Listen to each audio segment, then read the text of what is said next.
Assalamu alaikum et bienvenue à toi dans ce nouvel épisode de la saison 2 du podcast Vie ton Coran. Je suis ravie de te retrouver. Si tu me découvres à travers cet épisode, je suis Younous, la fondatrice du projet Hafiz Coran Academy, la méthode destinée aux francophones pour apprendre l'arabe et mémoriser le Coran de manière ludique. Dans ce podcast, on parle motivation, organisation, conseils, sagesse et plein de magnifiques choses en rapport avec le Coran. Je te retrouve chaque vendredi, Inch'Allah, pour un nouvel épisode. Alors abonne-toi pour ne pas rater les prochains.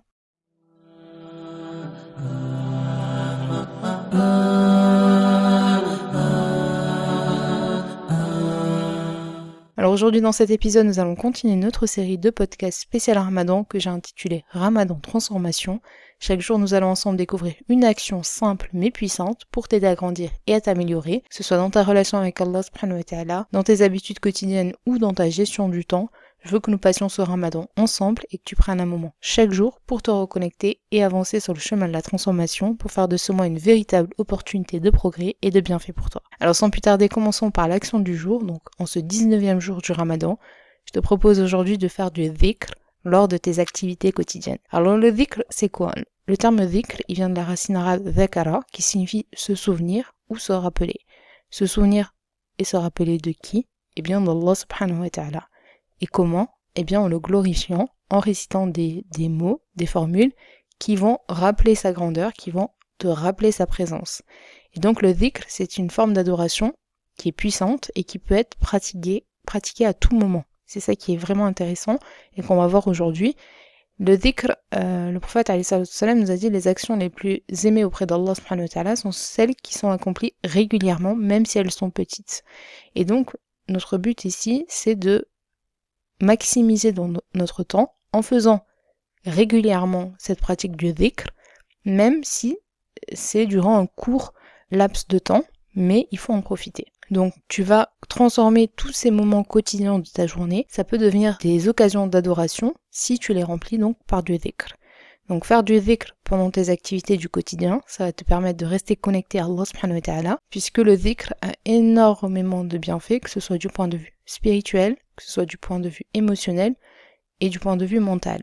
Donc du point de vue spirituel, eh bien en faisant du dhikr, tu renforces ta connexion avec Allah subhanahu wa ta'ala, donc parce que ça te rappelle constamment sa présence dans ta vie, ce qui va t'apporter donc une sérénité intérieure. Ensuite, le dhikr, il va apaiser ton cœur, il va purifier ton cœur. Donc, dans les moments de stress, dans les moments de doute, dans les moments de difficulté, le fait de te souvenir d'Allah subhanahu wa ta'ala à travers le dhikr, eh bien, ça va t'aider à calmer tes angoisses et donc à retrouver la tranquillité. Le dhikr, c'est également un moyen puissant de renforcer ta foi. Il te permet donc de te recentrer sur l'essentiel et de te rappeler les bienfaits d'Allah subhanahu wa ta'ala. Le dhikr, c'est ce qui va purifier ton cœur, donc on l'avait déjà vu dans l'épisode concernant la purification du cœur.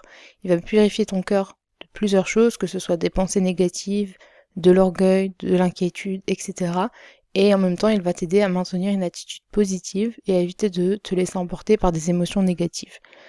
Ensuite, du point de vue spirituel, le prophète alayhi salatu wassalam nous a dit que celui qui fait du dhikr récolte donc des bienfaits et des récompenses auprès d'Allah subhanahu wa ta'ala.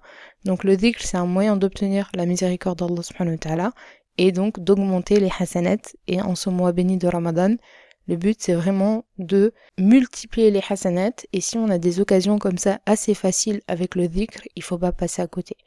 Le dhikr, il te rappelle de remercier Allah subhanahu wa ta'ala. Quand tu dis Alhamdulillah, La ilaha illallah, et bien tout ça, ça va te ramener énormément de bienfaits d'Allah subhanahu wa ta'ala et ça va renforcer ta gratitude parce que tu te souviens à chaque fois de lui à travers donc ces formules. À chaque fois que tu dis Alhamdulillah, Subhanallah, Alhamdulillah, tout ça, eh bien, ça te permet de te souvenir d'Allah subhanahu wa ta'ala. Le dhikr, il agit également comme une forme de protection contre les influences négatives, contre les tentations, contre le mal. Donc à chaque fois que tu veux par exemple faire un péché, que tu t'apprêtes à faire un péché, le fait de dire astaghfirullah, astaghfirullah, et bien tout ça, ça va t'éloigner bien de ces mauvaises pensées, de ces mauvaises actions que Shaitan te pousse donc à commettre. Donc le but pour toi, c'est véritablement d'intégrer ce dhikr à ton quotidien.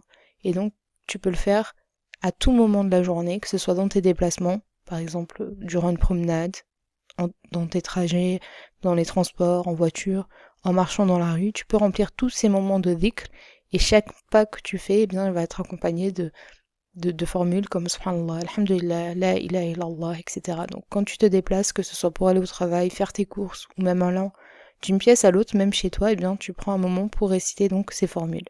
Tu peux le faire durant tes tâches ménagères, quand tu fais la vaisselle, quand tu nettoies, quand tu ranges. Au lieu de ne rien faire, ben, tu peux faire du dhikr en même temps. Et donc tu vas transformer ces moments de tâches ménagères en moments d'adoration. Et ça, Inch'Allah, le jour du jugement dernier, tu seras bien contente d'avoir fait ça, puisque comme on l'a vu, l'intention, c'est ça qui va changer la nature de notre action. Et donc, quand tu as l'intention d'adorer Allah subhanahu wa ta'ala à travers ce dhikr, eh bien, tu seras récompensé bi'idhnillah. Tu peux faire également ça pendant tes pauses. Tu peux intégrer du dhikr si tu as des journées assez remplies. Pendant que tu fais la pause, eh bien, tu peux faire du dhikr. Quand tu souhaites apaiser ton esprit également, si tu as une journée assez stressante, où tu as beaucoup de préoccupations, tu peux faire du dhikr, comme on l'a vu, ça va apaiser ton cœur, ça va apaiser ton esprit. Allah subhanahu wa ta'ala nous dit, n'est-ce pas, par le rappel d'Allah que se tranquillisent les cœurs. Donc il faut vraiment utiliser ce dhikr quand tu sens que tu es stressé, eh bien de faire une pause et de faire donc des formules de dhikr pour apaiser ton cœur. Donc comme tu peux le voir, le dhikr, on peut le faire à tout moment, donc c'est à toi de voir comment l'intégrer, donc tout au long de tes activités de la journée. Donc forcément, l'exercice du jour, eh bien c'est ça, intégrer du dhikr tout au long de ton activité et faire en sorte eh bien, que ça devienne une habitude pour toi dans ton quotidien. Donc je te souhaite bon courage. C'est fini pour cet épisode. Si cet épisode t'a plu, je t'invite à mettre 5 étoiles et à me soutenir sur Apple Podcast et à me laisser un commentaire et à t'abonner si tu es sur YouTube. Je te souhaite bon courage, qu'Allah te facilite eh bien, d'intégrer cette nouvelle bonne habitude dans ton quotidien. Et je te dis à demain, Inch'Allah, pour la suite de notre programme spécial Ramadan. C'était Younous. Salam alaikum.